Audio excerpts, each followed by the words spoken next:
Hi friends, welcome to YAFT channel. It's another food and travel. இன்னைக்கு நாங்க என்ன பண்ண போறோம்னா வெந்தயக்கீரையில சப்பாத்தி எப்படி பண்ணுறதுன்னு பார்க்கலாம்.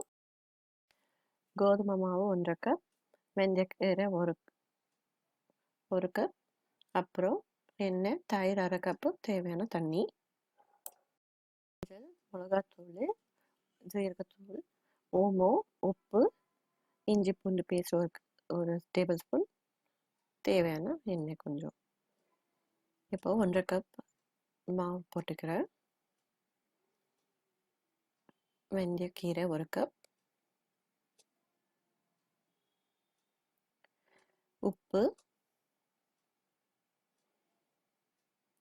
மஞ்சள், மிளகாத்தூள் ஒரு 1/2 டேபிள் ஸ்பூன் போதும். இது ஜீரகத்தூள்,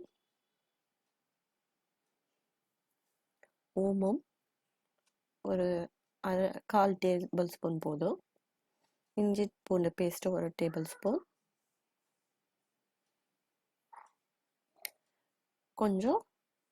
கொஞ்சமாக ஆயில் போட்டுக்கலாம். இது கையில் ஒட்டாமல் இருக்கிறதுக்கு தான் இந்த எண்ணெய் போட்டிருக்கேன். இப்போ தயிர் ஒரு 1/4 கப் அளவு எல்லாம் போட்டு நல்லா மிக்ஸ் பண்ணிக்கலாம். சப்பாத்திக்கு எப்படி பிசைவோமோ அதே மாதிரியே பிசைச்சு வச்சுக்கலாம். கடைசியில் கொஞ்சம் ஆயில் போட்டு நல்லா ஒட்டாமலே பிசைச்சு வச்சுக்கோங்க.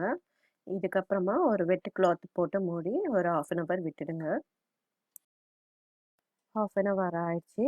இப்போது சப்பாத்தி பெருட்டுற மாதிரியே இதை ஊட்டி வச்சுக்கலாம். நல்லா ஊட்டிக்கலாம். மெலிசாக ஊட்டிக்கோங்க. உங்களால் எவ்வளோ மெலிசாக பண்ண முடியுமோ அந்த மாதிரி மெலிசாக ஊட்டி வச்சுக்கோங்க. இதில் கீரை பச்சையாகவே கீரை போட்டதுனால கொஞ்சம் அந்த எவ்வளோ வேக வைக்கிறோமோ அதில் தான் அந்த கீரை வேக வைக்கணும். அதனால தான் எவ்வளோ மெலிசாக பண்ணுறீங்களோ அந்த கீரையும் சீக்கிரமாக வெந்துடும்.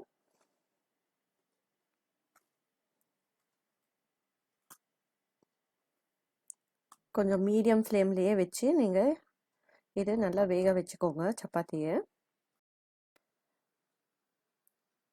இப்போ நல்லா வேக வச்சுக்கோங்க 2 சைடு. இதுக்கு பெருசாக சைட் டிஷ் எதுவும் தேவையில்லைங்க. தேங்காய் சட்னி இல்லைன்னா தயிர் கூட இருந்தால் நீங்கள் தயிர் வச்சு கூட சாப்பிட்லாம். ஏன்னா இதுலேயே காரம் இதெல்லாம் இருக்கிறதுனால இந்த வெறும் சப்பாத்தி சாப்பிட்டாலே நல்லாயிருக்கும். பசங்களுக்கும் ரொம்ப பிடிக்கும். இது கீரை போட்டதுனால ஒரு ஹெல்தி பிரேக்ஃபாஸ்ட்டோ இல்லை லஞ்சுக்கோ இது நீங்கள் கொடுத்தீங்கன்னா அவங்களுக்கு ஹெல்தி பிரேக்ஃபாஸ்ட் கொடுத்த மாதிரியும் இருக்கும்.